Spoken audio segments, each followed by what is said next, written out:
The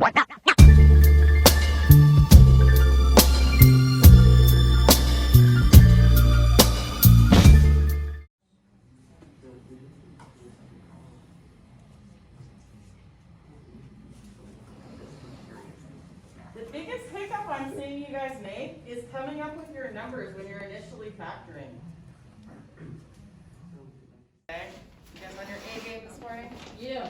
All right, so, I'm going to have you guys, you can either pair up, I think that would be best.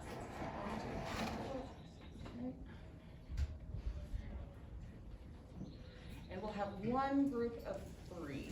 Now, because we want to be socially distant, when you go over to your partner's desk, I want you guys to sit end to end for me, okay? You got what I'm saying? Do you want me to pair you up? But I think maybe you guys want to pair yourselves up. Want to pair yourselves up? Okay. Let's pair up really quick, and you just need a pencil and go. How about you find one person's desk? Pair real fast. Go, go,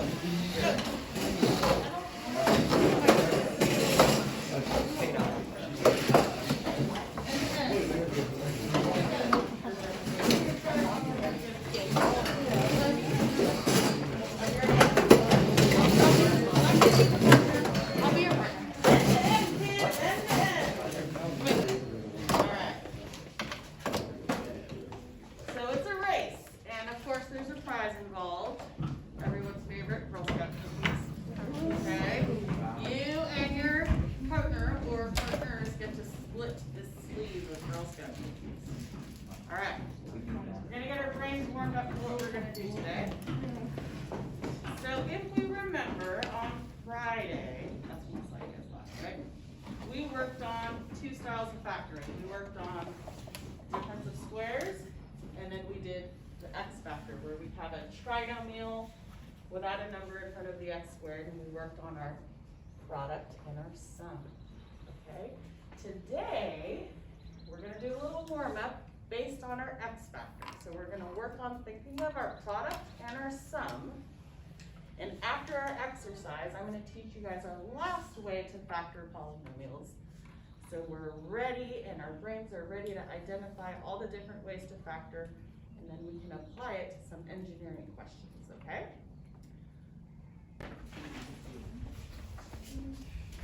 Are we nervous? No, I'm just confused.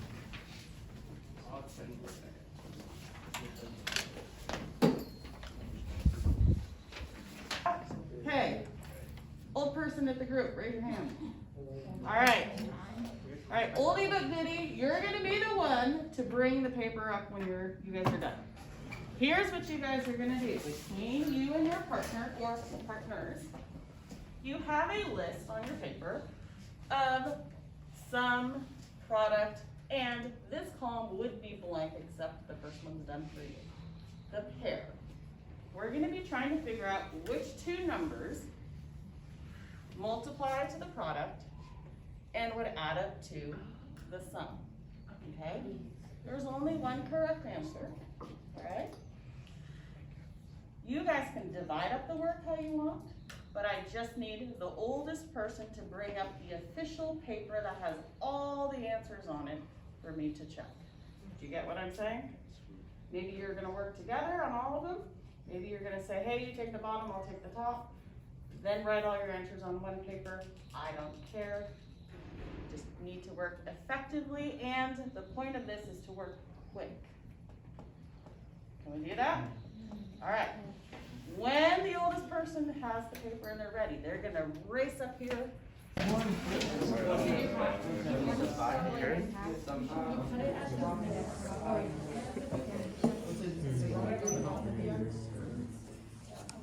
It's 6 and 1 for the.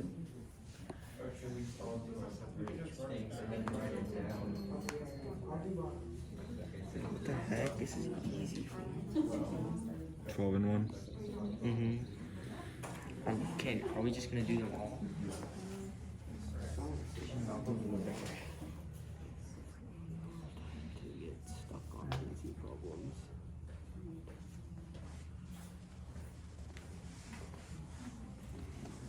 Remember, like we talked about on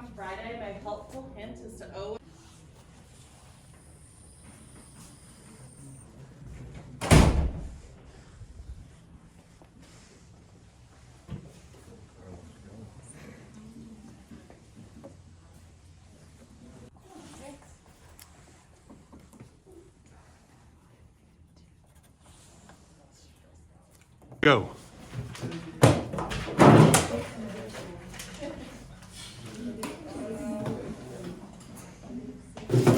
that good?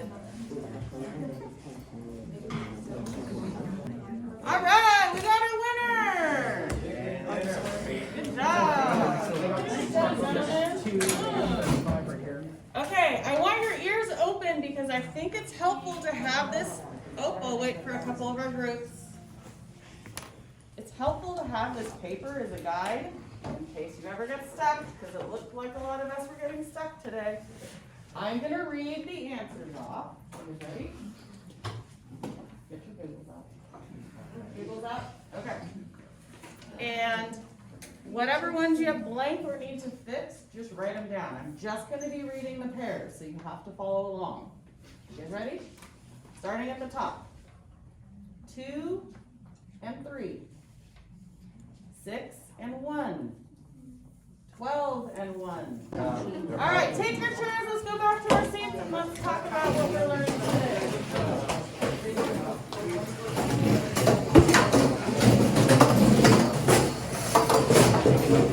We literally were done right after.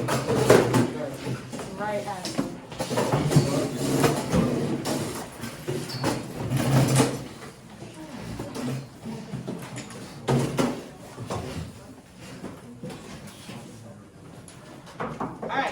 Let's turn our packets to page 17. I'll wait for packet to page 17.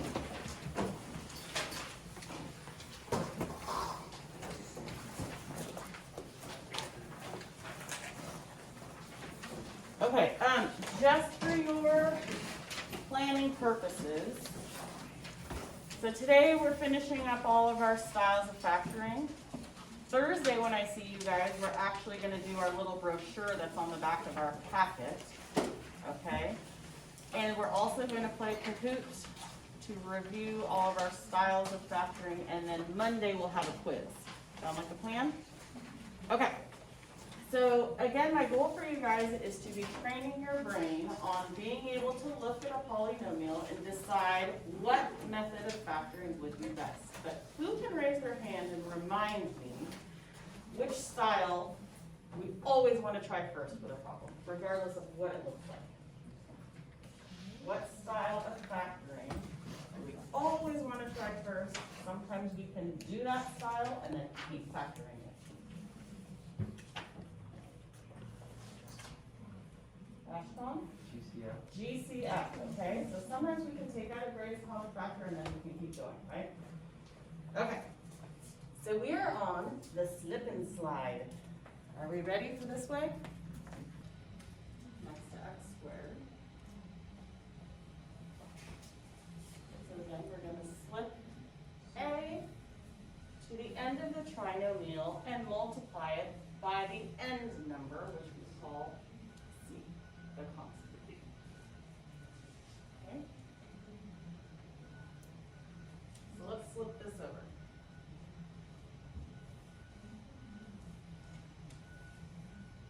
I'm slipping a over, which its value is 2 in this problem. And then Carlos, tell me what's 3 times 2? 6. 6. Okay.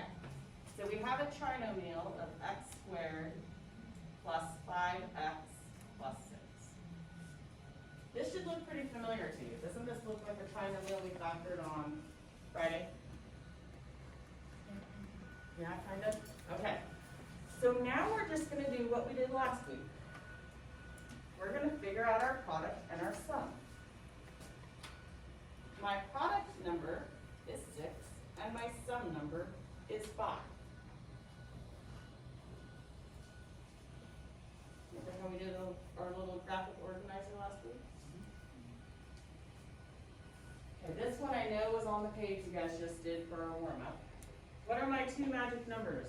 Multiplies to 6, that adds up to 5. Those are in like parentheses. Uh-huh. It would be like x plus 2, and then in the parentheses, x plus 3. Good job. All right, so she factored it. But we're not done, okay? So we did the slip part of the problem. Now we have to going to divide into both of these numbers. So that's the slide part. Now I want to look at my fractions though. Can any of these fractions be simplified? You can raise your hand. Can 2 over 2 be simplified? And can 3 over 2 be simplified? Squished here. Now here's how we write our final answer. You guys ready? If you're left with a fraction there, that denominator is going to slide himself in front of the variable, okay? Here's what it's gonna look like. X plus 1 times, I'm sliding him in front of that x, 2x plus 3. There's my final answer. How could I check my work? We got our special numbers here. What multiplies to negative 24 and adds up to negative 5? Sally? 8 and negative 3. 8 and negative 3, good job. Oh, you know what? Hold on.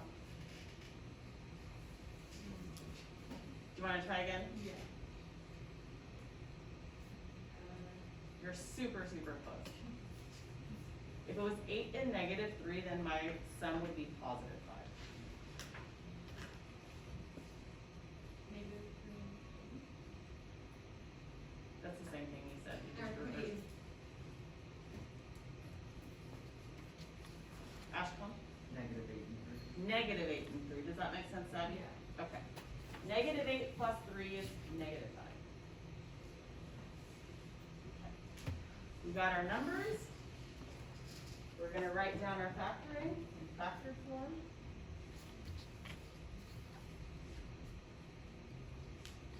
Now my last step is I'm going to take A and make him the denominator of those. My A value again is 6 in this problem. Oops, that was really bad.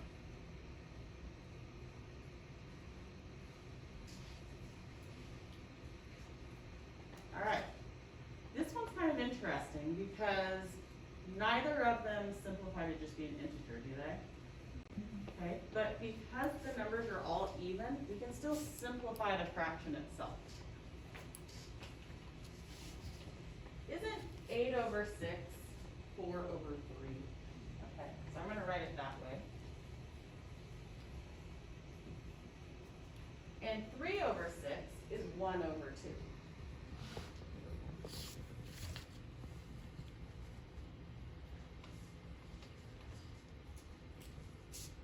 You guys good so far? Now I'm going to take those denominators and slide them up in front of the variables. Good thing we got more room on this one. We got 3y, I slid him in front of that, minus 4, times 2y plus.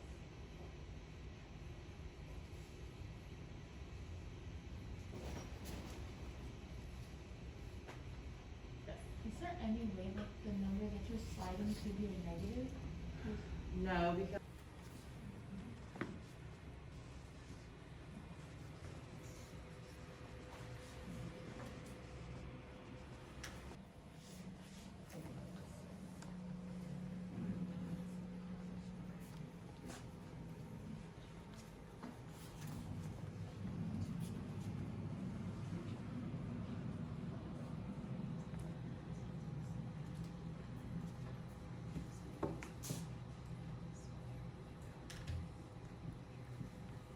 so the value is the A value. So I'm gonna take the 5 and put it underneath. Yeah, under the 15. Correct. Yep.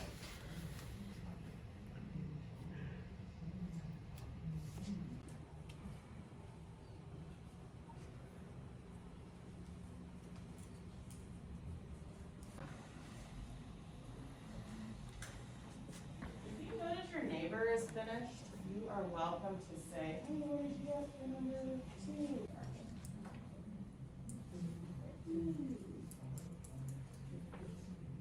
Alright, it looks like most of us finished our examples, so let's go over them just to make sure we're all on the same page.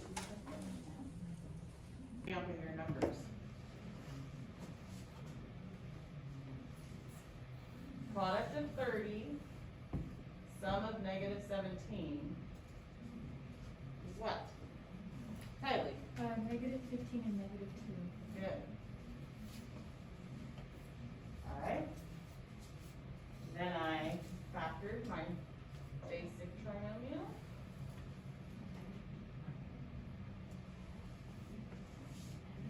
Now I'm going to put the value of A as their denominator.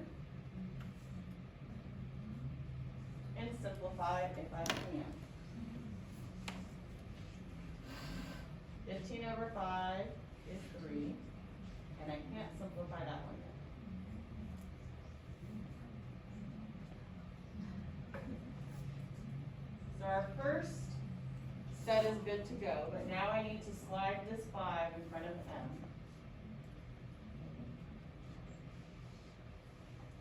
And leave the first one alone.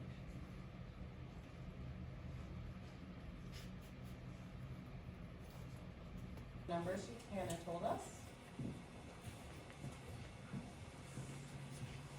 Now I'm going to divide those numbers by A, which again is 12.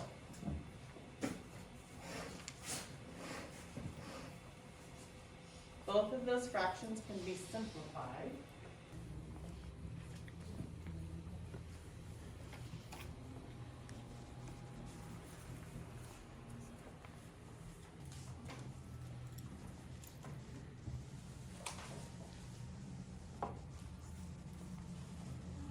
Yes?